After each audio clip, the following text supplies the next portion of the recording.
Halo teman-teman, pada pelajaran kali ini kita akan belajar mengenai model. Model mewakili struktur data. Segala sesuatu yang berhubungan langsung dengan basis data dilakukan oleh model. Dan model menjalankan tugasnya berdasarkan instruksi dari controller. Misalkan kita mempunyai sebuah tabel dosen, maka kita juga mempunyai sebuah model dosen. Nah, model dosen ini yang berinteraksi dengan tabel dosen untuk mengolah data. Dan pada dokumentasi Laravel berikut ini, Anda bisa belajar mengenai model. Di sini ada perintah membuat model seperti ini, php artisan make model, lalu disertai nama modelnya. Dan di sini juga ada perintah membuat model beserta dengan file migration-nya, disertai dengan option min migration seperti ini, atau bisa juga min-m seperti ini. Lalu di sini juga ada perintah untuk membuat model beserta dengan file factory, disertai dengan min factory seperti ini, atau min-f seperti ini. Lalu di sini juga ada perintah membuat model beserta dengan file seeder, min seed seperti ini. Lalu di sini juga ada perintah membuat model beserta dengan file controller, min controller seperti ini, atau min c seperti ini. Lalu di sini juga ada perintah untuk membuat model beserta dengan file migration, factory, seeder, dan controller. Dan di sini juga ada perintah option untuk membuat keseluruhan dengan min all seperti ini. Dan selanjutnya saya akan membuat sebuah table baru. Maka untuk membuat table dengan Laravel, saya mesti meng-create sebuah file migration untuk table.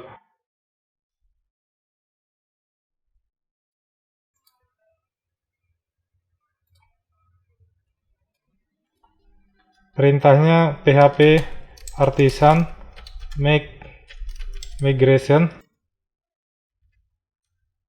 Lalu file migration-nya create. Saya akan membuat sebuah table dosen, jadi saya buat di sini namanya create dosen. Lalu keterangan table.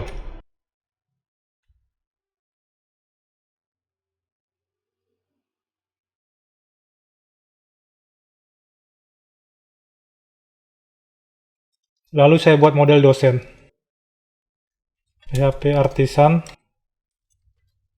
make model. Nama modelnya dosen. Nah, untuk membuat model, di sini diawali dengan huruf kapital. D seperti ini, D huruf besar ya. Standar penulisannya seperti ini. Huruf kapital di awal. Oke. Lalu saya cek di sini modelnya. Nah, di sini sudah ada model dosen. Lalu saya cek file migration-nya. Migration. Nah, di sini sudah ada file create dosen table.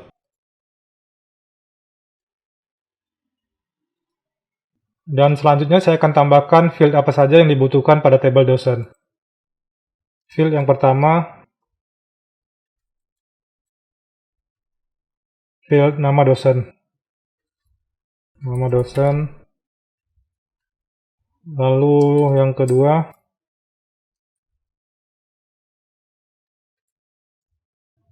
field jenis kelamin.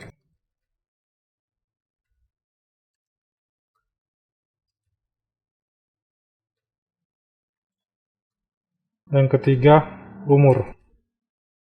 Oke. Lalu saya simpan. Dan selanjutnya saya jalankan perintah migrate untuk mengenerate table dosen. PHP artisan migrate.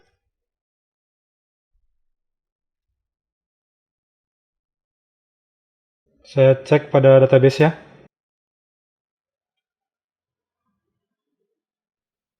Nah, di sini sudah ada file dosen.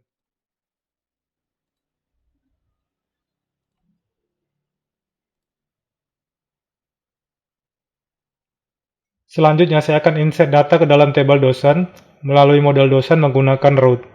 Jadi pada route saya tambahkan route baru.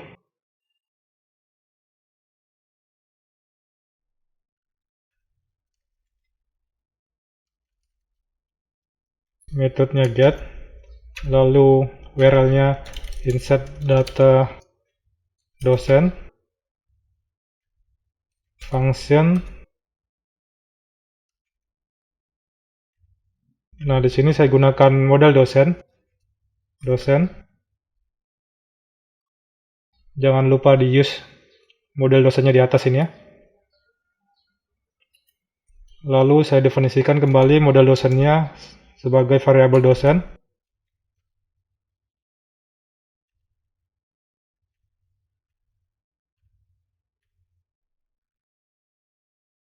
Selanjutnya di sini saya insert datanya.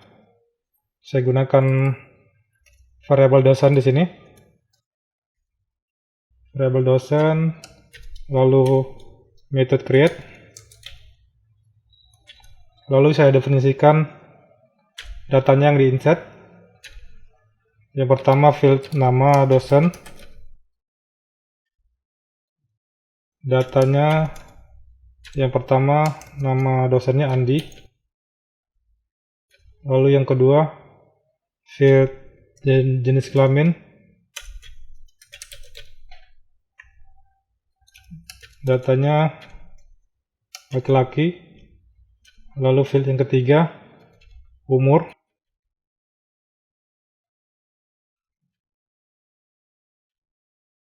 Umurnya 30. Lalu titik koma. Nah, ini data yang pertama. Saya tambahkan data row yang kedua. Saya ganti aja di sini nama dosennya Irwandi. Jenis kelaminnya laki-laki dan umurnya 32. Data row yang ketiga, nama dosennya Ratih, perempuan 35. Yang keempat, Siska, perempuan 28. Lalu saya buatkan pesan di bawahnya. Saya return sebuah teks. Insert data dosen berhasil.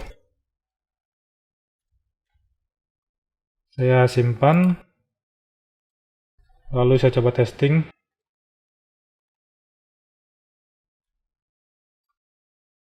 Insert data dosen.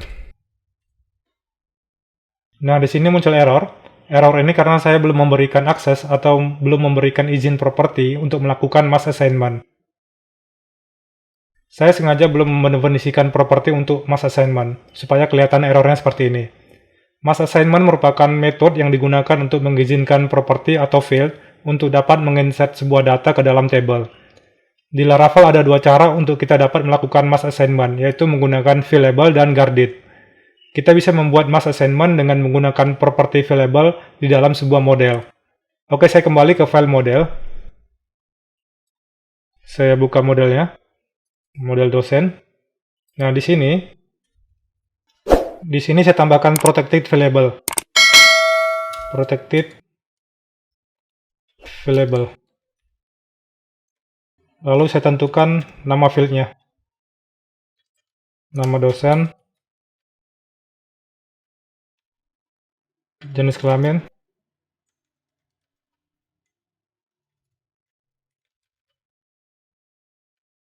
Lalu field umur. Protected fill-label di sini artinya mengizinkan mass assignment pada field apa saja atau kolom apa saja untuk dapat menginsert sebuah data ke dalam tabel dosen. Di sini saya menentukan field nama dosen, jenis kelamin, dan umur dapat menginsert data ke dalam tabel dosen.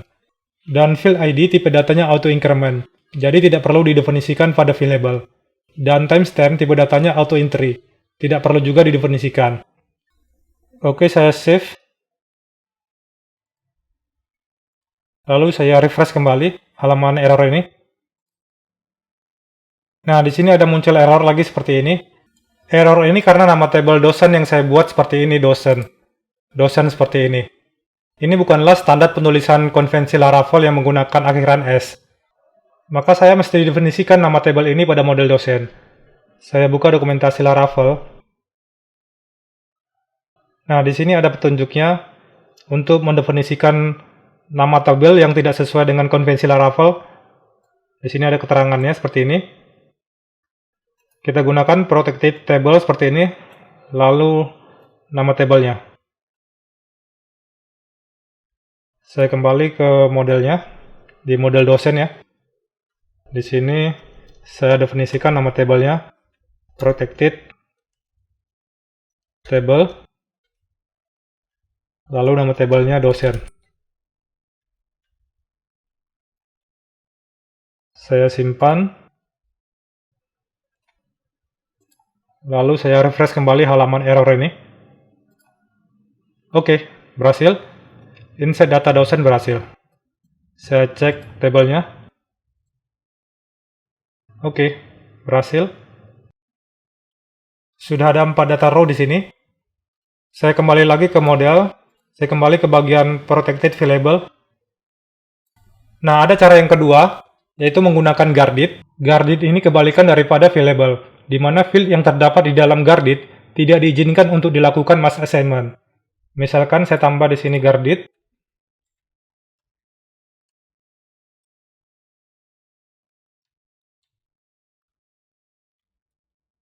Lalu saya tentukan fieldnya umur di sini.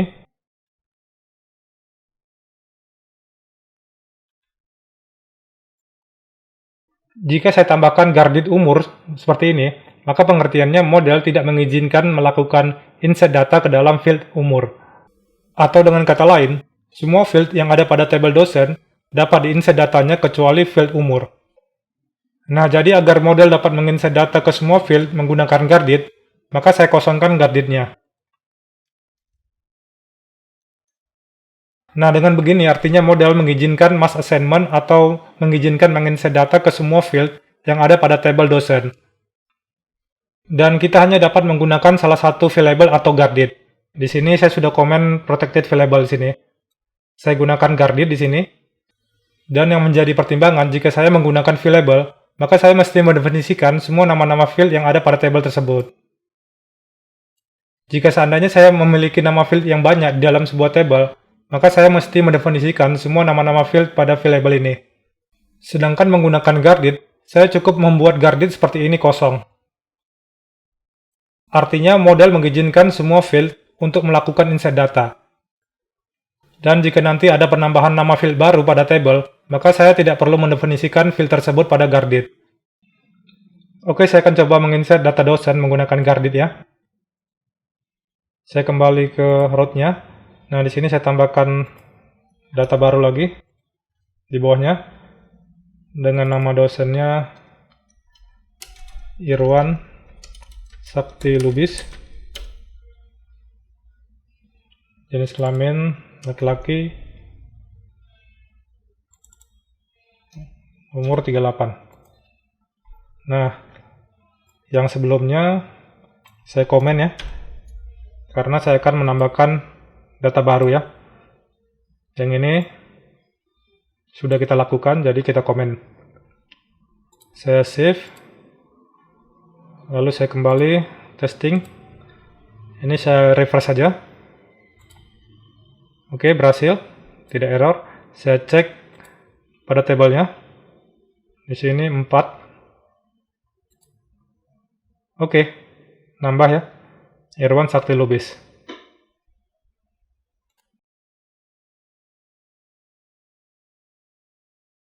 Anda bisa pilih menggunakan variable seperti ini atau menggunakan guarded seperti ini. Oke, saya kembali ke dokumentasi Laravel. Nah, di sini ada primary key. Nah, standar Laravel menggunakan primary key dengan nama field atau kolom ID. Seperti yang kita punya di sini, nama primary key-nya ID seperti ini. Dan ini default dari Laravel saat kita membuat table di sini di file migration create dosen table.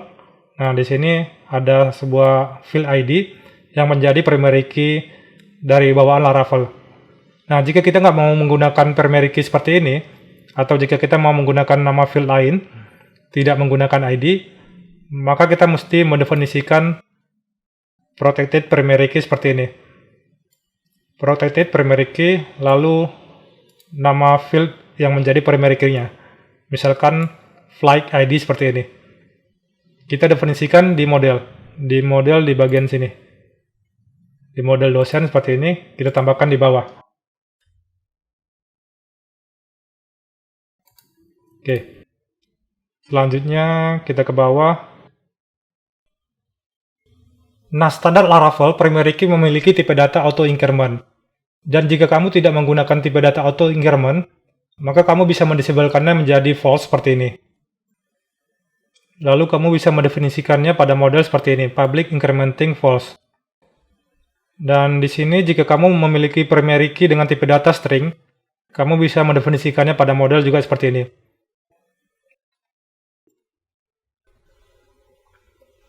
Nah, secara default, timestamp menginsert data tanggal create dan tanggal update secara otomatis.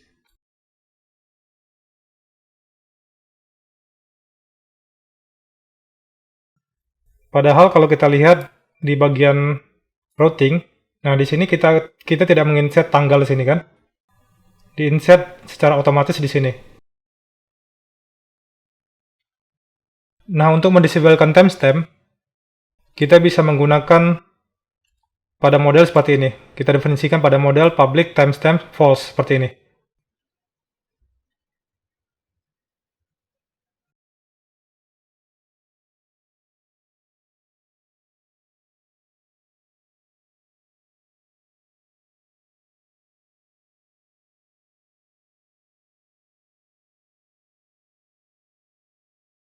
Lalu saya coba insert satu buah data lagi.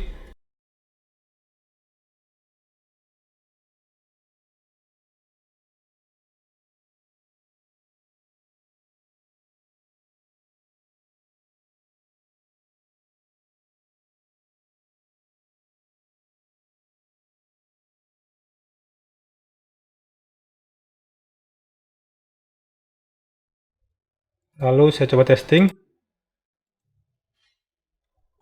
Oke, berhasil. Lalu saya cek pada tabelnya. Nah, di sini Anda bisa lihat tanggal create dan tanggal update-nya 0. Karena saya sudah definisikan timestamp sama dengan false. Oke teman-teman, kita sudah selesai membuat tabel dosen dan model dosen. Lalu kita sudah menginsert data menggunakan model. Dan pada pelajaran berikutnya kita akan belajar mengelola data dengan model dan Eloquent ORM. Oke teman-teman, sekian pelajaran kali ini. Jangan lupa subscribe, like, dan share. Terima kasih.